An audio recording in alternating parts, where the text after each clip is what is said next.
Hey everyone, Tankenstein here. In this video, I'll be reviewing the AV-8B NA Harrier, though I'll refer to it mostly as the NA throughout this review. This is a currently 11.3 BR Rank 7 Premium Strike aircraft in the American Air Force's tech tree. The pack that it comes in currently costs $69.99 USD when on sale, and comes with 20 days of premium time and 2,500 Golden Eagles. With that said, in this video, I'll be going over everything that you need to know about this Harrier variant, including its stats, how it plays. I'll go over its strengths and weaknesses.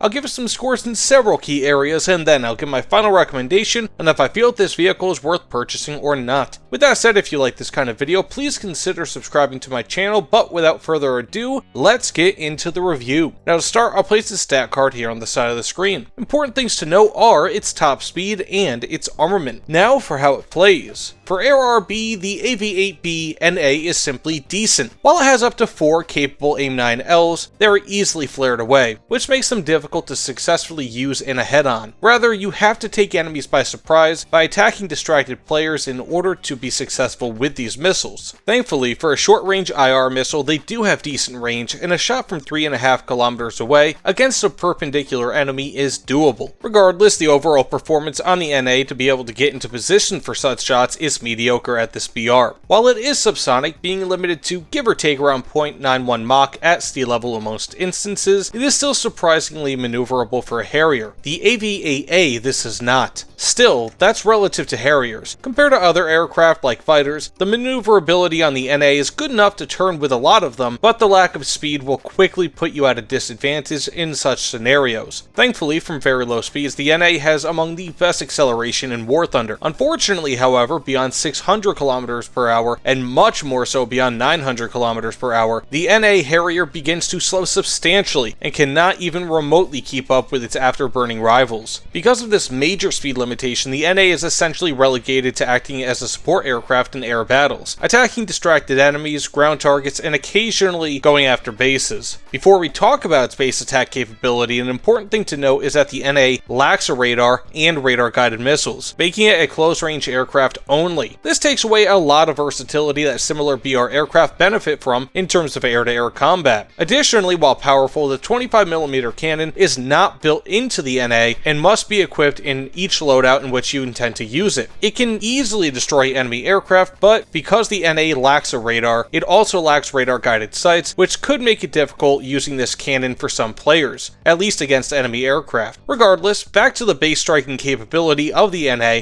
it is a beast. Typically, just 3 of its incendiary bombs are enough to destroy a single enemy base. When equipped with 2 AIM-9Ls, you can still equip up to 8 incendiary bombs, which allows you to destroy nearly 3 bases. With a full incendiary loadout of 10 bombs, that increases the total to over 3 bases destroyed, which is bananas. Still, due to performance issues with this aircraft, I would likely only base bomb after reloading at an airfield once the match is largely over, as carrying all that ordnance will make the NA even more of a sitting duck than it normally is. Now for close air support, the AV-8B NA truly shines. It has such incredible versatility and can carry a healthy 4,200 kilograms of ordnance that it can be extremely deadly against the enemy team, regardless of the weapons that you choose. It can carry IR and laser-guided AGM-65s, it can carry GPS and laser-guided bombs, dumb bombs, Zunis and Mighty Mouse rockets, and even has incendiaries and parachute bombs, as well as ballistic computers and the Lightning II targeting pod to guide all of its ordnance to their targets with accuracy. This targeting pod allows excellent clarity with its high-resolution IR sights, as well as very good standoff range to keep you from being destroyed by enemy SPAA while using longer-range munitions such as the AGM-65G and E2. Plus, being that the NA has access to GPS-guided bombs, you also have the ability to drop bombs rapidly to pre-specified targets and immediately leave the airspace without worrying about losing track or you needing to be there in order to track via laser. This all adds up to the AV-8B NA being a surprisingly quick strike aircraft that can attack rapidly and from far away, and even close up if you prefer. It can expend all of its ordnance in such a short amount of time that by the time the enemy even realizes that you've begun your attack, you'll be quite possibly already heading back to base for a reload. In that way, the efficiency of the NA in terms of CAS is almost shocking. Now with that said, let's get into its strengths and weaknesses. And first, for its strengths. This vehicle has a fairly good roll rate. Second, it has excellent acceleration at low speeds, especially from a stop. Third, this vehicle carries 180 countermeasures in total, which is a healthy number at this BR. For its fourth strength, the 25mm 25mm rotary cannon is fairly powerful. Fifth, it features a radar warning receiver. Beyond this, the NA features a prodigious variety of ground attack ordnance, including multiple AGM-65 variants, GPS-guided bombs, Zuni and Mighty Mouse rockets, laser-guided bombs, dumb bombs, parachute bombs, napalm bombs, and also features the Lightning II targeting pod for enhanced tracking capabilities. Seventh, while it isn't too useful, at least currently, this vehicle is capable of VTOL. Beyond this, what is useful, however, is the thrust vectoring that can provide slightly better maneuverability if you set it properly. For me, I personally like to do 5 to 10% angle throughout a match. For its 9th strength, this vehicle features ballistic computers for both bombs and rockets. And finally, the NA features premium RP and SL bonuses. And now for its weaknesses. The acceleration drops substantially around and beyond 900 km per hour, though of course, even before that you can start to see it drop off. Second, the NA has subsonic top speeds at a BR where most fighters have around Mach 2 top speeds. Third, while it isn't bad, the maneuverability of this aircraft is middling, which can be a death knell versus planes like the F-16 and MiG-21. Fourth, the NA lacks a radar and medium to long range missiles. Fifth, the rudder control while making turns is annoying and can throw off your aim. For its 6th weakness, the engine can overheat if at or near full throttle. Seventh, there are no standard armaments on this vehicle. The 25mm cannon is mounted externally and weighs over 200 kilograms, and also prevents you from mounting bombs in the spot next to it, underneath the fuselage. And finally, while they are incredibly easy to set and use, GPS-guided JDAM bombs do not track moving targets. This somewhat limits their use to targets that you can expect to be largely stationary, such as enemies under fire, SPAA, and enemies that are capping bases. Now with all that said, let's get into how I scored this vehicle, and for dogfighting/air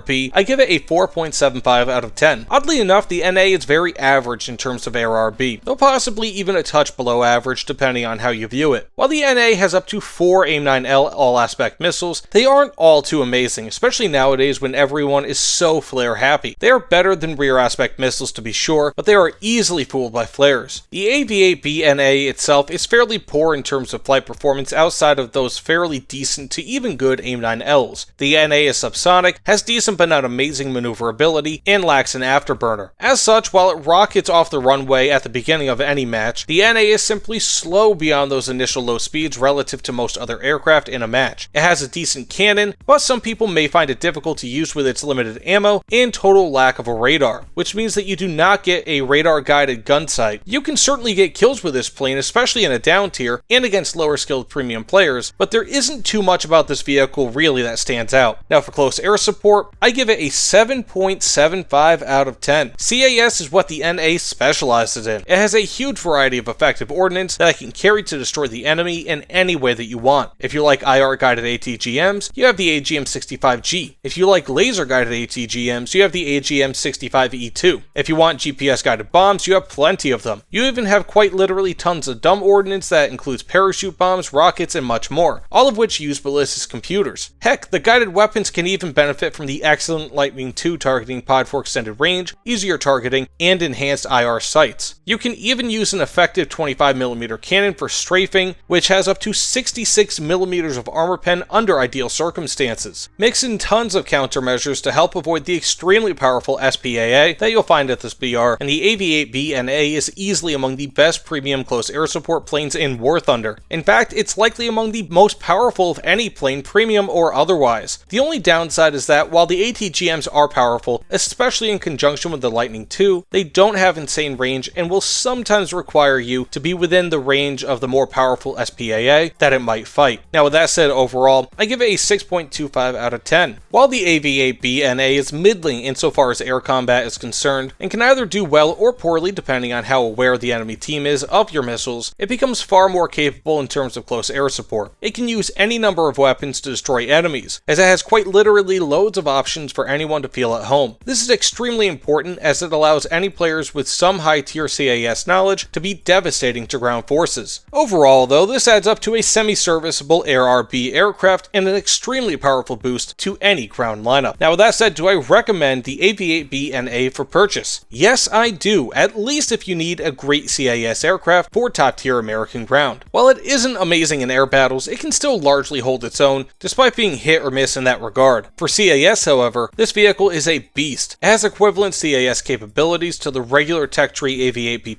plus sits at a much lower BR, which is beyond great. I'll spare repeating myself, but the absolute versatility and deadliness of the anti-ground armament on the NA is a likely game changer for CAS players if you don't already own the AV-8B+. Not only this, but it can still grind out the American Air tech tree fairly well, though I would say that the F-20A Tiger Shark is a bit better for grinding the Air tech tree, as it has far better flight performance, more air-to-air versatility, and is still fairly capable in terms of CAS, though not nearly as much as the AV-8B NA. Regardless, I do recommend the AV-8B NA for purchase for people in need of high-tier American CAS, though would strongly recommend waiting for a sale in order to do so, as its current $69.99 USD price tag is extremely high. If you strictly play air-to-air, I'd go with the Tiger Shark over the AV-8B NA. Regardless, I also give my Tankenstein seal of approval to this aircraft, though just for its CAS capabilities. In air combat, it's okay, but not all too fun or capable. This plane immediately becomes the best CAS premium aircraft in the American Air tech tree, even considering BR differences between all of them. It isn't the best for air-to-air, but it'll just be good enough where I don't think that most people will hate it in that regard. Now with that said, thank you all so much for watching. If you don't mind, please consider liking, commenting, and subscribing. Let me know in the comments below what you think of this video and of the AV-8B NA itself. Either way, thanks again, and I'll see you all on the other side. Take care, everyone.